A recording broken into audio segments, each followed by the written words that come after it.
Welcome friends. আজকের এই সেশনটাতে আমরা যেটা দেখব সেটা হচ্ছে এরর কারেকশন। যখন এক্সামেতে আসে সেখানে যখন ইফ ক্লজের ব্যবহার থাকে তখন কোন ধরনের কোয়েশ্চেন আসতে পারে এবং সেখানে দেখা মাত্রই কীভাবে আমি এররটাকে আইডেন্টিফাই করব এবং তার সঙ্গে অবশ্যই আমরা এর কারেক্টেড ফর্মটাও জেনে নেব। তো চলো, ফার্স্ট যে কোশ্চেনটা দেওয়া আছে সেটাতে বলা হচ্ছে if it want for the children, যদি এটা বাচ্চাদের জন্য না হতো, we haven't had anything to talk about, আমাদের বলার মতন কিছু ছিল না। মানে যদি বাচ্চাদের ইস্যু না হতো তাহলে আমরা কিছু বলতাম না, এই সেন্সটা এখানে প্রিভেল করছে। তাহলে এখানে দেখো ইফ দিয়ে যে সেন্টেন্সটা শুরু হচ্ছে, এই ইফ ক্লজে কোন টেন্স ইউজ করা আছে সেটা ফার্স্ট আমাকে দেখতে হবে। ইফ ক্লজে টেন্স ইউজ করা আছে সেটা যে ওয়্যার লেখা আছে, তার মানে এটা হচ্ছে একটা সিম্পল পাস্ট টেন্স। আমি এখানে এটা লিখি তাহলে এটা হচ্ছে ওয়্যার ক্লজের সঙ্গে যেটা আছে সেটা হচ্ছে সিম্পল সিম্পল পাস্ট। এক মিনিট দেখো, সিম্পল পাস্ট একটুখানি বড় করে নিই তাহলে দেখতে সুবিধা হবে। এবার দেখো সিম্পল পাস্ট টেন্সে আছে এই ইফ ক্লজটা। যখন ইফ ক্লজটা সিম্পল পাস্ট টেন্সে থাকবে তখন আমরা যে মেন ক্লজটা এখানে দেখব সেই মেন ক্লজটাতে কি থাকবে, মেন ক্লজে থাকবে would have to, would have থাকবে এবং সেটাকে ফলো করবে একটা ইনফিনিটিভ, সেটাকে ফলো করবে একটা ইনফিনিটিভ। ইনফিনিটিভ কী করে চিনব, টু এরপর যখন ভার্বের ফার্স্ট ফর্ম লেখা থাকবে তখন সেটা ইনফিনিটিভ বোঝাবে, টু এর পর যখন ভার্বের ফার্স্ট ফর্ম বোঝাবে। অর্থাৎ এক্ষেত্রে টক রয়েছে, দেখো এটা হবে আনসার। অর্থাৎ আমি রিপিট করছি আরেকবার, যখন আমরা দেখব যে ইফ ক্লজের সঙ্গে সিম্পল পাস্ট টেন্স ইউজ হচ্ছে যেটা এখানে হয়েছে, সেক্ষেত্রে মেন ক্লজ যেটা সেখানে থাকবে would have to, would have plus infinitive. Infinitive হচ্ছে এক ধরনের ভার্ব যেখানে টি ও টু এর পর ভার্বের ফার্স্ট ফর্মটাকে অর্থাৎ প্রেজেন্ট ফর্মটাকে লেখা হয়, ঠিক? আচ্ছা, যেমন ধরো একটা সেন্টেন্স তোমাকে বলি যে I had to go, I had to go মানে আমাকে যেতেই হতো, আই হ্যাড টু গো। তো এখানে আমি যদি লিখি আই হ্যাড টু গো, তাহলে এখানে দেখো এই যে এটা হচ্ছে এখানে ইনফিনিটিভ, এটা হচ্ছে এখানে ইনফিনিটিভ।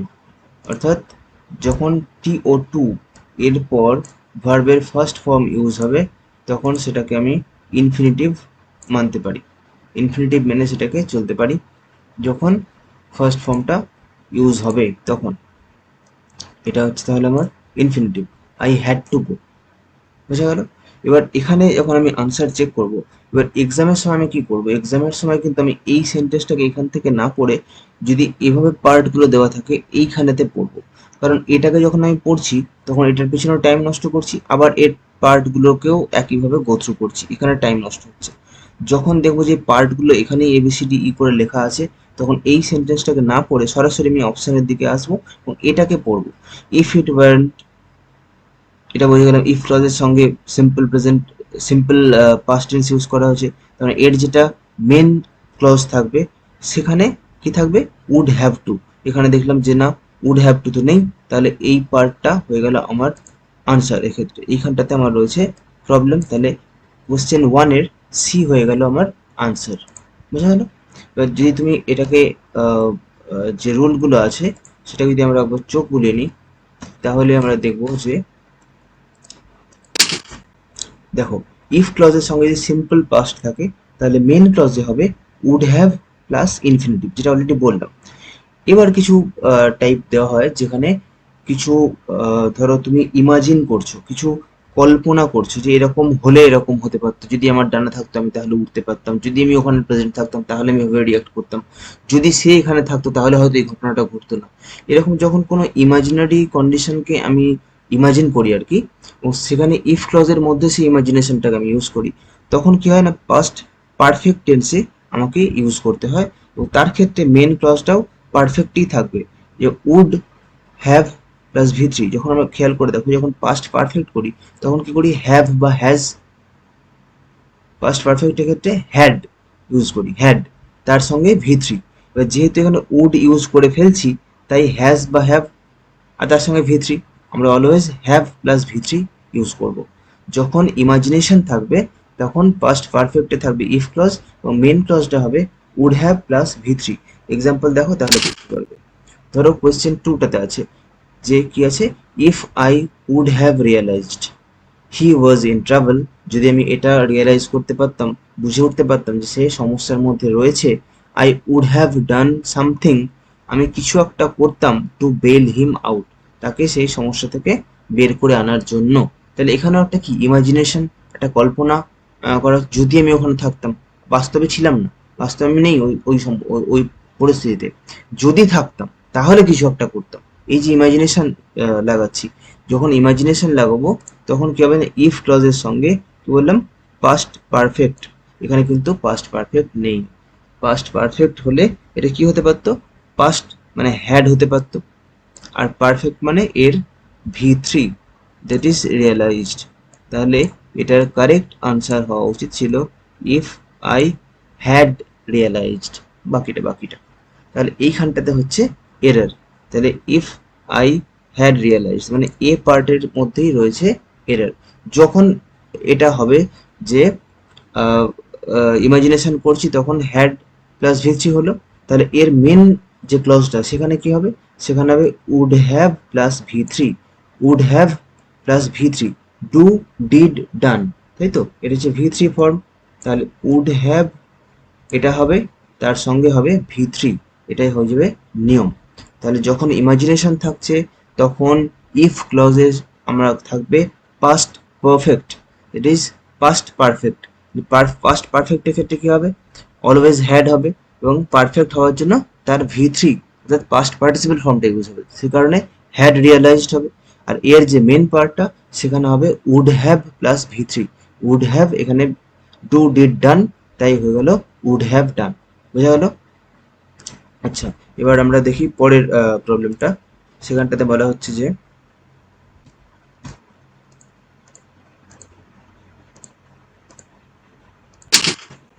নেক্সট সাইডে দেখো, due to some unavoidable circumstances, কিছু আনঅ্যাভয়েডেবল পরিস্থিতির জন্য, মানে কিছু পরিস্থিতি হয় যেগুলোকে আমরা এড়িয়ে যেতে পারি না, এড়িয়ে যাওয়া যায়নি, এরকম কিছু পরিস্থিতির কারণে দ্য মিটিং ওয়াজ পোস্টপোন, মিটিংটাকে পিছিয়ে দেওয়া হয়েছিল ইনডেফিনিট সময়ের জন্য, but the members could not be informed, কিন্তু মেম্বারদের ইনফর্ম করা যায়নি।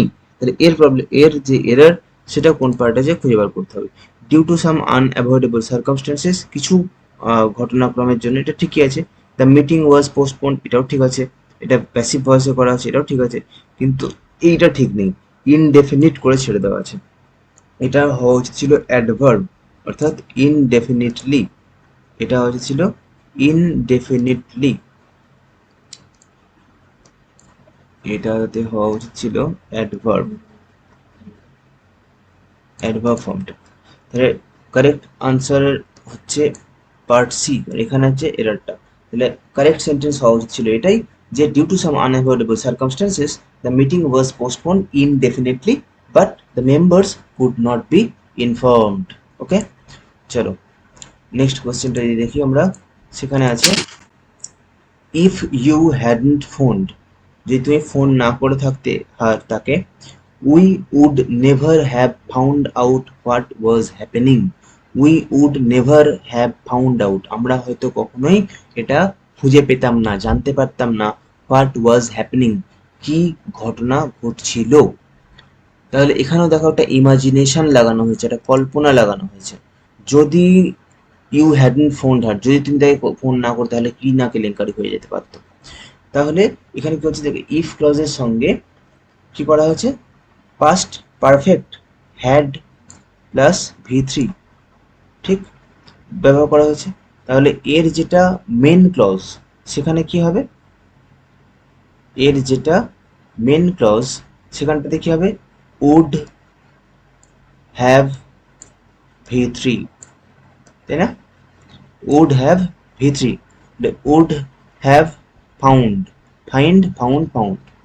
তার মানে কি, ইফ ক্লজে যদি আমি দেখি যে পাস্ট পারফেক্ট আছে, যেটা এখানে আছে হ্যাড ফোন, তাহলে এর মেন ক্লজে কি হওয়া উচিত, উড হ্যাভ, তার সঙ্গে ভি থ্রি, উড হ্যাভ এর সঙ্গে ভি3 আছে, তার মানে সেন্টেন্সটাতে কোনো কারেকশনের প্রয়োজন নেই, এর মধ্যে কোনো এরর নেই।